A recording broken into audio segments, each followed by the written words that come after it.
Lok Sabha speaker ഓം ബിർളയ്ക്കെതിരെ നിർണായക നീക്കവുമായി പ്രതിപക്ഷം.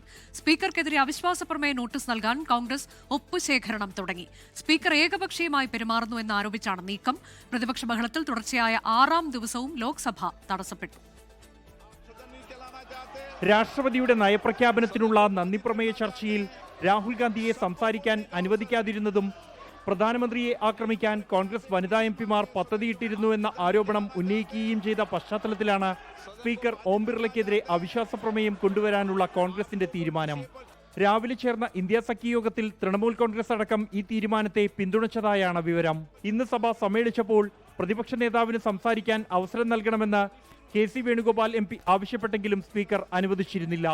തുടർന്നാണ് കോൺഗ്രസിന്റെ നേതൃത്വത്തിൽ അവിശ്വാസ പ്രമേയ നോട്ടീസിനായി ഒപ്പുശേഖരണം ആരംഭിച്ചത്. പ്രതിപക്ഷത്തിനെതിരെ ഇത്തരത്തിലുള്ള മനോഭാവം മുൻപൊരിക്കലും ഉണ്ടായിട്ടില്ലെന്ന് KC Venugopal MP. Whether it is leader of opposition or any other opposition leader, party leader, they are not getting any chance to speak. They are not even allowed. This is in the, you can verify, you can check the records of this parliament, this house. This type of attitude towards the opposition is not happened any time. അതേസമയം രാഹുൽ ഗാന്ധിയുടെ പിടിവാശിയാണ് സഭ തടസ്സപ്പെടാൻ കാരണമെന്നും കോൺഗ്രസ് എംപിമാരുടെ പെരുമാറ്റത്തിൽ സ്പീക്കർക്കും അതൃപ്തിയുണ്ടെന്നും parliamentary കാര്യമന്ത്രി കിരൺ റിജിജു തിരിച്ചടിച്ചു.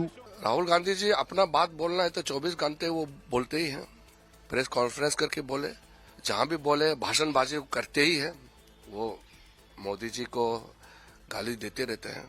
12 മണിക്ക് സഭ സമ്മേളിച്ചപ്പോൾ ബജറ്റിലെ പൊതുചർച്ചയ്ക്കായി Sasi Tharoor MPയെ chair വിളിച്ചെങ്കിലും Rahul ഗാന്ധിയെ സംസാരിക്കാൻ അനുവദിക്കണമെന്നാവശ്യപ്പെട്ട പ്രതിപക്ഷാംഗങ്ങൾ രംഗത്ത് വന്നതോടെ ചെയർ 2 മണിവരെ സഭ നിർത്തിവെച്ചു.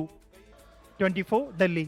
ലോകത്തെവിടെയായാലും ഏത് സമയത്തും 24 വാർത്തകളും ഓഗ്മെന്റഡ് റിയാലിറ്റി പാക്കേജുകളും എക്സ്പ്ലെയിനറുകളും വിശദമായി കാണാൻ ഞങ്ങളുടെ YouTube ചാനൽ നിങ്ങൾക്ക് സബ്സ്ക്രൈബ് ചെയ്യാം.